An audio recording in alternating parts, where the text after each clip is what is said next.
1 Samuel 14. Jonathan attacks the Philistines. Now a detachment of Philistines had gone out to pass at Michmash. One day Jonathan, son of Saul, said to his younger armor bearer, "Come, let's go over to the Philistine outpost on the other side." But he did not tell his father. Saul was staying on the outskirts of Gibeah, under the pomegranate tree in Migron. With him were about 600 men, among whom were Ahijah, who was wearing an ephod. He was the son of Ichabod's brother Ahitub, son of Phinehas, the son of Eli, the Lord's priest in Shiloh. No one was aware that Jonathan had left. On each side of the pass that Jonathan intended to cross to reach the Philistine outpost was a cliff. One was called Beozez and the other Sinah. One cliff stood to the north towards Michmash, the other to the south towards Geba. Jonathan said to his younger armor-bearer, "Come, let us go over to the outposts of those uncircumcised men. Perhaps the Lord will act in our behalf. Nothing can hinder the Lord from saying, whether by many or by few. Do all that you have in mind." His armor-bearer said, "Go ahead. I am with you, heart and soul." Jonathan said, "Come on then. We will cross over towards them and let them see us. If they will say to us, 'Wait there until we come to you,' we will stay where we are and not go up to them. But if they say, 'Come up to us,' we will climb up, because that will be our sign that the Lord has given them to our hands." So both of them showed themselves to the Philistines' outpost. "Look," said the Philistines, "the Hebrews are crawling out of the holes in which they were hiding." The men of the outpost shouted to Jonathan and his armor-bearer, "Come up to us, we'll teach you a lesson." So Jonathan said to his armor-bearer, "Climb up after me, the Lord has given them into the hands of Israel." Jonathan climbed up, using his hands and feet, with his armor-bearer right behind him. The Philistines fell before Jonathan, and his armor-bearer followed and killed behind him. In that first attack, Jonathan and his armor-bearer killed some 20 men in an area about half an acre. Then panic struck the whole army, those in camp and field, and those outposts and raided parties, and the ground shook. It was a panic set by God. Saul outlooks the Gibeah in Benjamin saw the army melting away in all directions. Then Saul said to the men who were with him, "Muster the forces and see who has left us." When they did, it was Jonathan and his armor-bearer who were not there. Saul said to Ahijah, "Bring the ark of God." At that time it was with the Israelites. While Saul was talking to the priests, the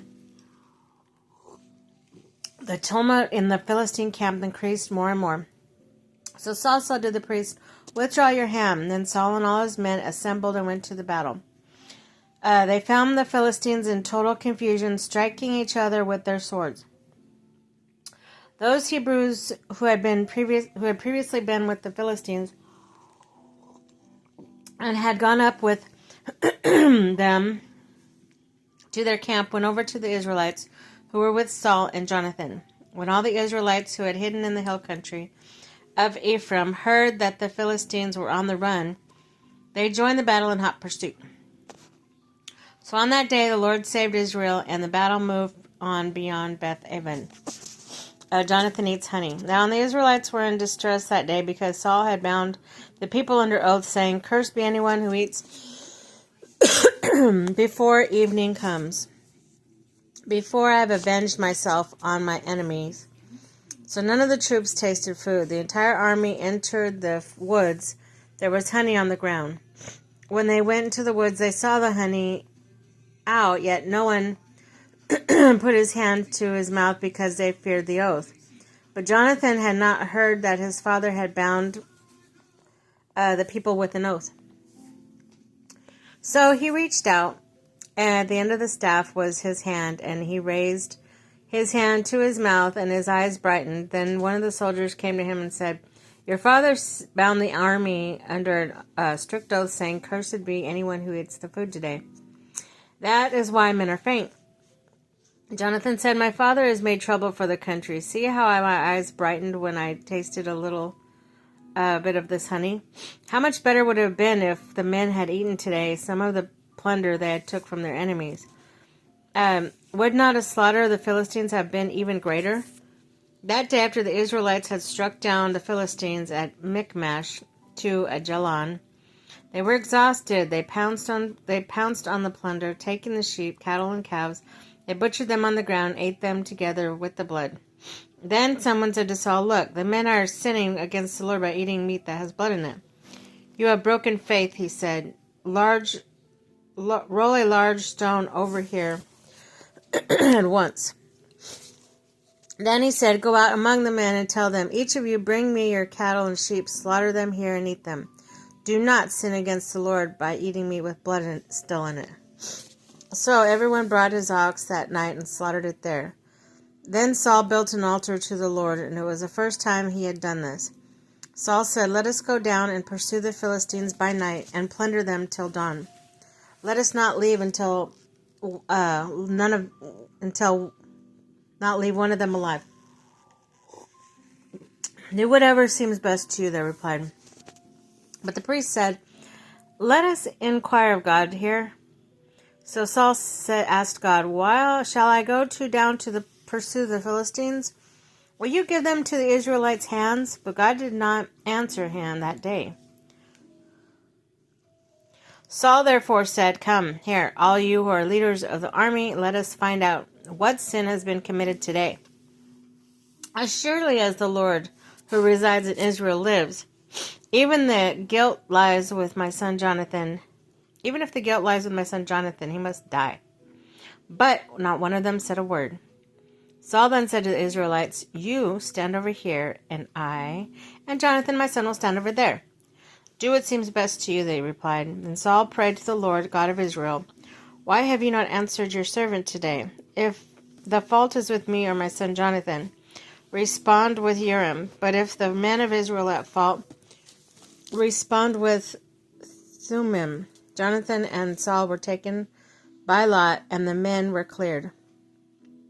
Saul said, "Cast the lot between me and Jonathan, my son," and Jonathan was taken. Then Saul said to Jonathan, "Tell me what you have done." So Jonathan told him, "I tasted a little honey with the end of my staff, and now I must die." Saul said, "May God deal with me, be it ever so severely, if you do not die, Jonathan." But the men said to Saul, "Should Jonathan die, he who has brought about the great deliverance of Israel? Never. As surely as the Lord lives, not a hair of his head will fall to the ground, for he did this today with God's help."